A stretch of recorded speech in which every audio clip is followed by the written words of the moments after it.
So what do you cook at home?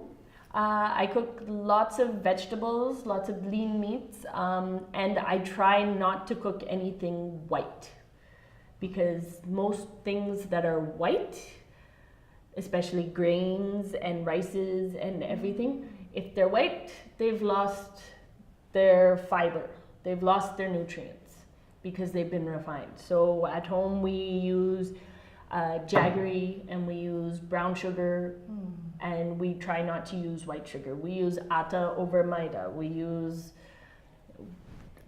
I try to use a lot more brown rice as opposed to white rice because that way you're getting the whole ingredient and the whole nutrients that you're supposed to get from it. And what do you call jaggery in our language? It's jaggery here. I don't know what it's. Back home, we have palm sugar and whatnot, which is similar, but it's still different. This is called gur. Really? Yeah, G-U-R. Okay, I've only ever known it as jaggery. And do you know how to make sambar? I don't. I leave that to the fantastic cooks that are at work and at home. We have an amazing staff cook at the restaurant who cooks food for all the staff for their lunches and dinners, and Shekhar makes an amazing sambar, an amazing rasam, and all of that good stuff. So when it comes to the Indian foods, traditional Indian foods, I will watch and I'll try to recreate, but I refuse to say that I can cook it as well as anyone else can. So from the word recreation, one word is coming into my mind is the consistency.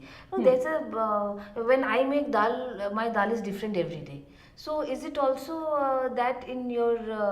Well, so in the restaurant, you have the recipes and for the most part they're followed almost to a T. Sometimes you'll have to add a little more salt or a little more pepper, or if the meat that day isn't as juicy, you may have to add a little bit more sauce than you normally would. But for the most part, all of our recipes are straight across the board that have a little bit of room for changes based on clients' preferences. I mean, if you have a guest who wants something spicy, then obviously you're going to add more to it. But otherwise, for the most part, everything stays on the same the same recipes. And I mean, when you're tasting the same thing day in, day out, it's easy to keep the consistency and to recreate it again and again. Because, I mean, your tongue just gets used to the flavor it's supposed to be. But making the same food every day, isn't it boring? No, because the thing is, while you may be making the same food every day, you're making it at different times. There's different things happening around at the same time because you can have a really busy day at work. So making things on that day will be way different and hectic and have more challenges than if it's, say, a lazy Sunday afternoon where you only have 2 tables. You learn how to work with it, and I mean, as I said, in a kitchen it's never the same day twice. So even if you're cooking the same food, the day itself is never the same. So when you are cooking, you said that that it's fun, right? So all your working days are fun? No, there's obviously been bad days. There's always a bad day. The one that comes to mind is back in Toronto when I was working at my place in the beach. We had all the tables come in almost at once, and we were able to seat 69 people, and I was the only person in the kitchen. So almost all of the orders came in at once, all of the tables came in at once, and it happened to be on a Monday when nobody else was around to come in and help out, and so it was just non-stop from 6 p.m. until 10 p.m. trying to push out all the food for all the people, and that was a very busy, long day. My lovely boss was trying to run and help me in the kitchen at the same time, but he was also bartending, so it was just a very long, stressful day. But when my orders don't come in the restaurants, I get very angry. So those people were very happy, or what? Well, no, we were able to like pacify everyone, and I was bringing up the food as fast as I can, and Chris was coming down and picking up the food and taking it up as fast as he could, and we were apologizing. And I mean, the fact that it was a smaller place, and the fact that people could see there were just the two of us, they were a little more forgiving than, say if you went to a 5-star and you had to wait for something. You're not so forgiving when you know it's such a big kitchen and such a big staff. But here, and it was a lot of regulars too, so they were just like, yeah, okay guys. Some of them even like cleared their own plates and brought them downstairs to me in the kitchen. So I was like, okay, we're good. But by the end of 10 o'clock, my boss was like, okay, close the kitchen a little early, come upstairs, please have a drink and relax. You ruined it. I was like, okay, thank you. Any dish that you messed up, or any day that you messed up? Any day or dish? Not that I can think of being at work. Now at home, obviously, things sometimes happen. And even just recently, I was helping my boyfriend's mom. We were making moussaka, and we accidentally used burra sugar instead of maida to make the roux to thicken up the cream sauce. So it had a slightly sweet flavor, and it was like, oh man. But it's not nearly as bad as my great-grandmother, who her first day being married decided she was going to make a pie for my great-grandfather, and she used salt instead of sugar in the pie. And it wasn't just a little bit of sugar, it was a cup of sugar, and she used a cup of salt. But my great-grandfather was the type who ate very quickly because he was in the military, and by the time everyone else was served pie, he had finished his slice, and everyone else took one bite and were like, why did you eat it? It was bad. And his response was, oh, I thought something tasted off. So, I mean, every once in a while you'll accidentally grab the wrong thing, but you'll be able to figure it out. Or at least I'm able to figure it out normally and figure out a way to salvage things. We salvaged our bechamel by adding a bit of nutmeg and a little bit more black pepper, and then it wasn't so bad. Oh, and one Indian dish that you like? One of my favorites has to be my boyfriend's grandmother's sopatal. Sopatal and sana. It's so good. Okay. It is Indian. It's a Goan pork curry. Oh, okay. So, and you love it? It's amazing. It's really spicy, but then you've got a little sweet note to it and sour, and it's just so well balanced and so yummy. Do you know how to cook it? I've got her recipe, and I've tried to do it.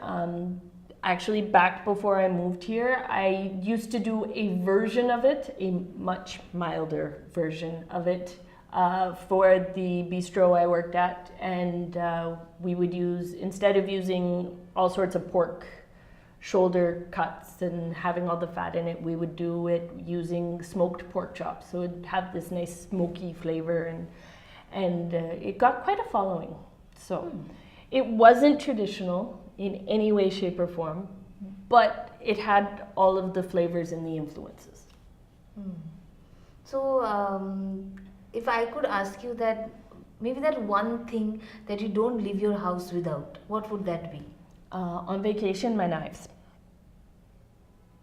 These knives. Yeah, those knives. You can miss your phone, but you want to take your knives.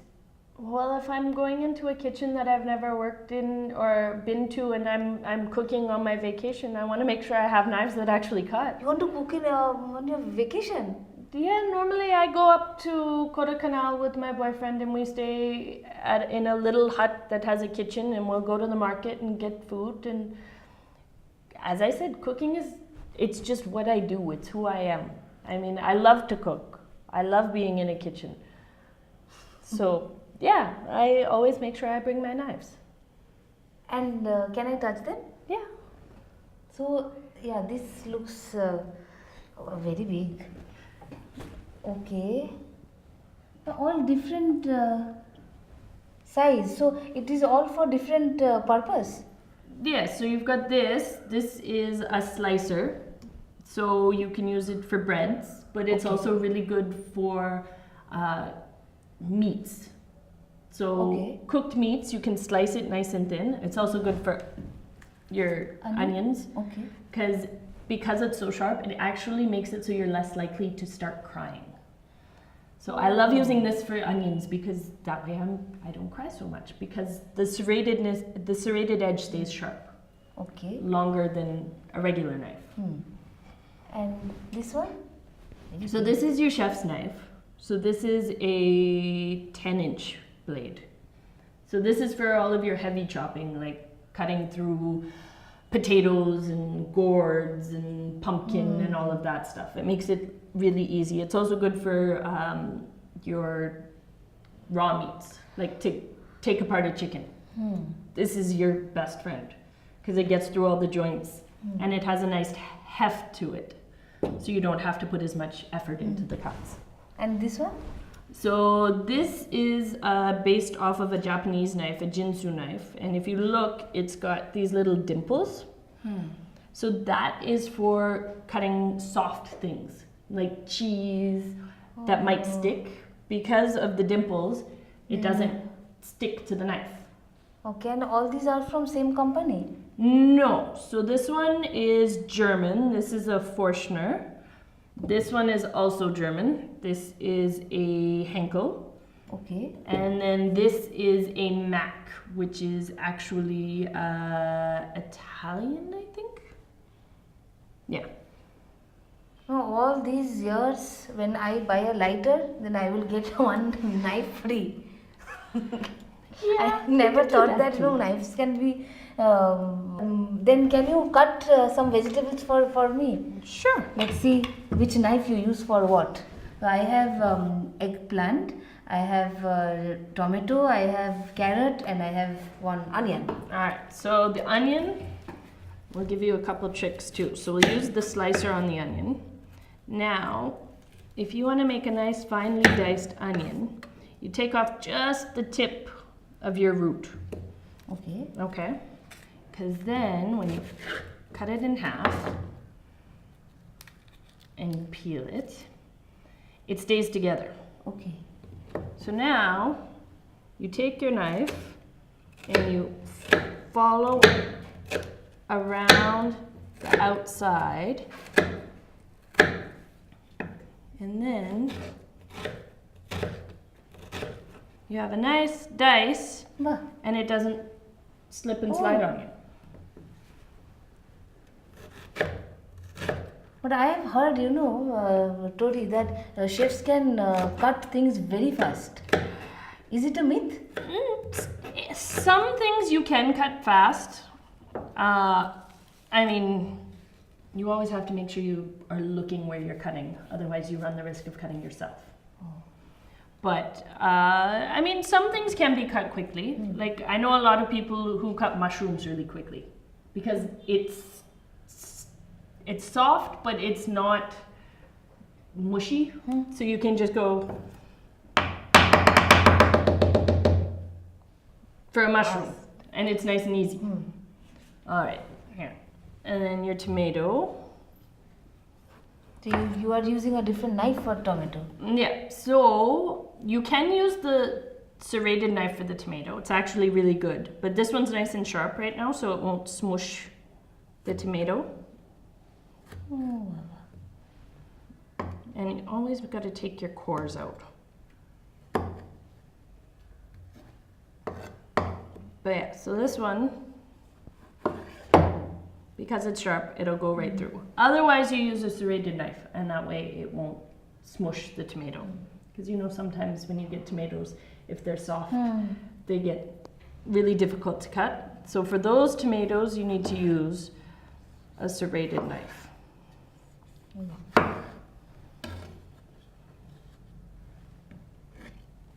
And one thing when you're cleaning off your cutting board, don't use the blade. Flip your knife around and use the back of the knife. That way you don't dull your blade. Oh. See, something I did not know. Yeah, a lot of people, they'll just like scoop things up like this. Yes. But then they end up having to sharpen their knife a lot more often because they dull out the blade that way. So you scoop things up using the back side of the knife. Okay. And can you also cut very fast? I prefer to take my time. I don't like cutting very fast because I'm a klutz and I don't want to cut myself. So I will get you a tissue paper right now, and I will remove this onion. Otherwise, both of us will start crying. I'll take a short break.